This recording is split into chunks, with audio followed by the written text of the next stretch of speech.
So, out of Indiana, there was a girl by the name of Sarah Cummins, and I want to pop her picture up if we can, either behind us or on the screen now, because beautiful, intelligent young girl, 25 years old, has a whole life ahead of her. But she was engaged, and when I say intelligent, she goes to Purdue University, is studying to get her doctorate in pharmacy. So you think, okay, life is so great, planning this wedding, $30,000 later, you think all is good. She's in the middle of planning it with her mom, and then her and her now ex-fiance split up. But because they put down payments for the venue, for the food, there she is right here. Okay. So here is again Sarah Cummins. She can't get any of the money back. Ugh. So she's devastated, obviously. And so what she's going to do, she's been planning this, like I said, for 2 years. Instead, what she's going to do is plan this dinner still at the venue, still have the seated, the menu out there, have all the food out there, and instead is inviting the homeless population in Indiana to come. 170 homeless people will be joining her and her mom for dinner on the night that was supposed to be her wedding. And then after that, she says, you know what, I'm going to the Dominican Republic because that's where we were supposed to go for our honeymoon. Yeah, you better go on that trip. And she's going to go alone, and she's going to live her best life, and I'm sure she's going to live happily ever after. At some point, it just sucks about all of that money could have been going to waste. That was probably one option, like, oh gosh, I just don't want to do anything on that day, and nothing near the venue or the city where I was supposed to be getting married. Supposedly 2 of the bridesmaids will be joining her and her mom at that dinner. So obviously you need support in that time. Absolutely. And would you travel alone, something like that, and go to the Dominican Republic? Listen, y'all know I'm all about the solo travel. I will go wherever I please. It's just easier for me to just do things and move about as I please instead of rounding up a bunch of people and trying to plan stuff. That's a lot of work. I just don't have the time. But in regards to the wedding, you know, there's always a positive in every situation. Yeah, if you find it. You got to find the good and the bad. So yes, the relationship didn't work out and it sucks, and $30,000 is a lot of money. We'll get to that next. But in regards to this, it's just nice that she, you know, that she thought, hey, instead of just taking a loss, let me just do something that's of some good, get some extra karma back, get some karma points in, and you know, just do good for people. Just even though this didn't turn out the way that I wanted. I didn't get my fairy tale, but if it can provide a hot meal for someone and it can be, you know, a positive in their day, then I'm all for it. I think that's probably that's all you can do. It's awesome because she could have easily not done that, right? And I don't know, fought for that $30,000, but I understand having planned a wedding, 200 guests.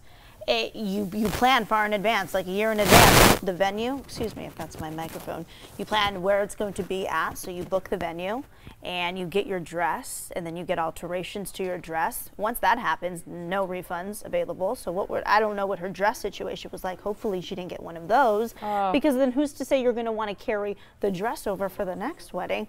Hi, new husband-to-be. I'm going to wear the dress that I was envisioning marrying my last boyfriend, fiance in. I don't know, things could probably get weird there, but there's that whole idea of, in this generation of millennials getting married now, yes, we're having kids later, we're getting married later, at least when you compare it to what our moms experienced in their lifetime. But will this whole idea of these big elaborate weddings where you're paying $10,000 just to secure the venue and then another $10K for the food, depending on, it's all broken down by head. So if you've never planned a wedding or an event, then you know that it's not that the food costs $200 per head, but they have to charge you that because they're putting into consideration the table costs, the chair costs, the linen costs, the utensil costs, the glassware costs, the stemware. I mean, all of that comes into play, and then they say, kick to the stomach. Okay, 200 people, let's divide that up, and then it's going to be, you know, ends up being $30,000 at some point. Well, first, Luke, have a comment from Mehdi Harchi, who's saying, can I marry her? I promise I'll make her happy. Sir, okay, sir.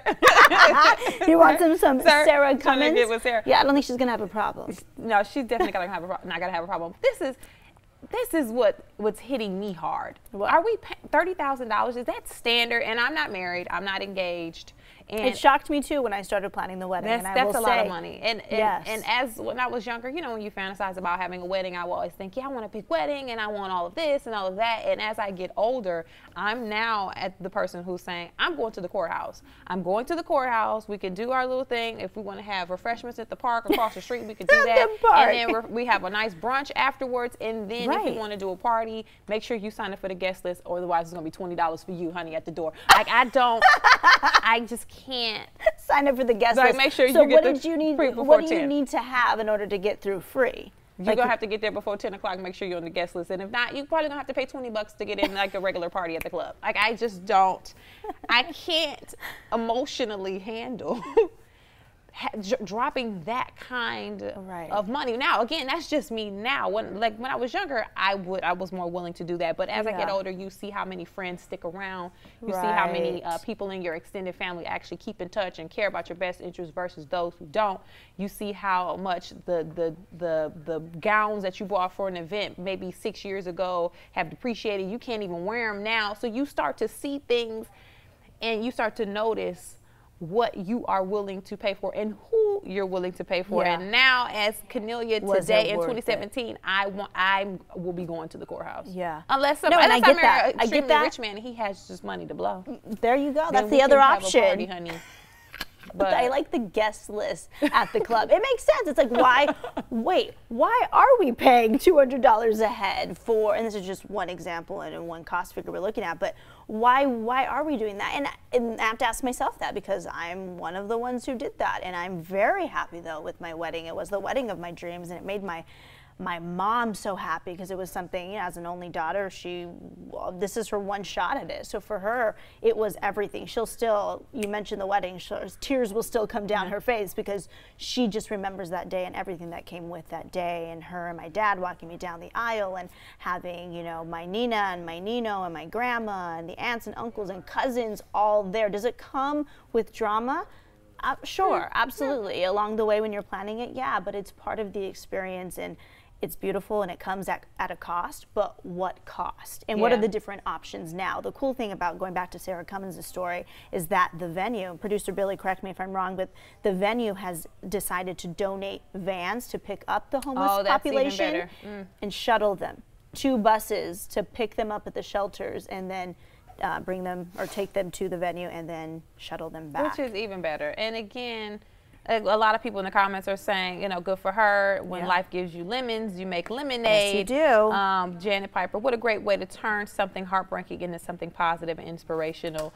So everybody is pretty much on the same page in regards to this. But like Megan kind of touched on briefly, the conversation, now we're seeing a lot of articles about millennials and what we can't afford and destination weddings, but then you don't really save there either. Not really, and then you're not making enough money to even purchase a home. You're not people living with their parents longer. So at what point, even the discussion around engagement rings, how engagement rings aren't traditional in many cultures. They were created by so-called the diamond industry as a way to get people to, you know, purchase, consume. So I'm wondering, not just because of this story in particular, but as people are starting to really count their dollars, when is there going to be a shift, like you said? And what are we going to do with our kids? Because I know for my parents, it's always, and a lot of my friends' parents, it's always, we have this set amount of money that we have been saving since you were a little girl, for college, and then for that wedding that we know we were going to contribute, if not pay for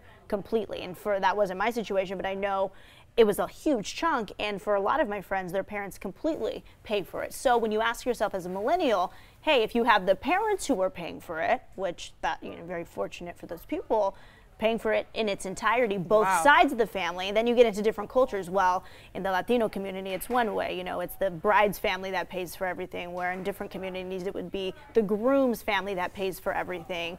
So once you get up in costs like that, basically it's pretty much who has the money to help out. Who is willing to shell the money out? Kenny Stradwick, who's my daddy, told me after I graduated from college, he said, that was your wedding. They paid for my school. That was your wedding. You are married to your education. You got through that. That was your wedding. And then again, at this point, that's a lot of money. That's a lot. But I guess asking ourselves, are we now going to when we have children, do we start saving for weddings anymore? I just feel like that's not something. It's like your education. I think times are different because now you have the discussion around people are trying to lean away from public schools, which means you're going to have to start chipping in for schools, starting in elementary. So we have costs that we're going to have to be taking on starting earlier than our parents did. Back in the day, you could send your kids to public school and get a top-rate education. Now, not so much in certain areas. So I think it's going to have to shift because college now costs at some places $35,000 a year. Oh my gosh, yes. And you talk about private universities, you're talking $50K a year, and that's not including books or electronic books, whatever they're doing now.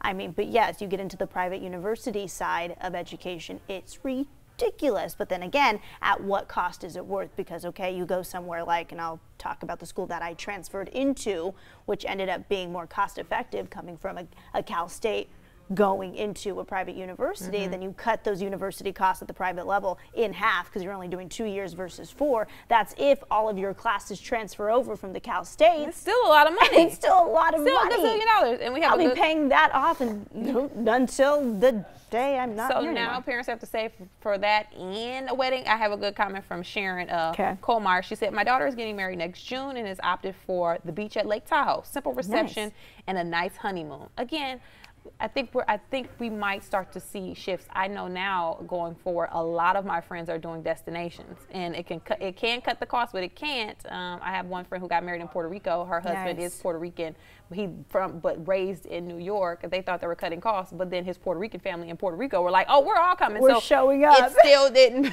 They still ended up paying because people were like, "Oh no, we're here. We're going to come." So. My girlfriend, and now this generation, we're in weddings now. And so we're learning how much it is to just be in a wedding. You have to buy your bridesmaid's dress, you have to plan the bachelorette party, the bridal shower, gift for the wedding.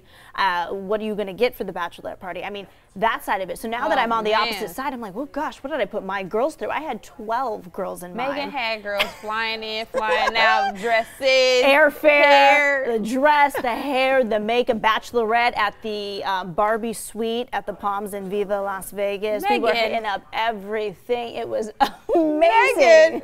It was great. It was a good time, right, everyone? My girlfriend. $1,000 later, girl. Okay, well, my girlfriend has a wedding in Mexico, had a wedding. Caesar and I were both in it, so now I double up the cost to be there and to stay in where we stayed. It was in Sayulita, Mexico, and it was great. And she said she saved a lot of money doing it that way, but then. But y'all didn't. Listen. Go ahead. No, talk about the water. Remember? Caesar was sick for like 2 weeks. Got sick. Drank the water half of the bradal party did. Not even the bradal party, the guests, and everyone was sick. So that's the other house. Courthouse. Okay? That's what I'm saying, courthouse all day or day. Courthouse. Well, you know, again, and keep chiming in, guys, and keep letting us know your thoughts. But again, I think the consensus is this young lady, what she did was it was a true act of kindness, and it was very. It just tells the type of person she is, because she could have thrown a party. She could have been like, well, let's just throw a party, get the DJ in here, we're just gonna dance it out. But she was like, let's give back. Let's give back, and you know what I'm thinking? Bachelorette. Maybe she'll be the next Bachelorette. Nah, we are. No, I'm just playing. She could be. I'm just saying, with this kind of attention now, True. I could see ABC going, this could be interesting, an interesting twist. I don't know. I always try to take a reality twist to everything because reality TV is fun. Okay,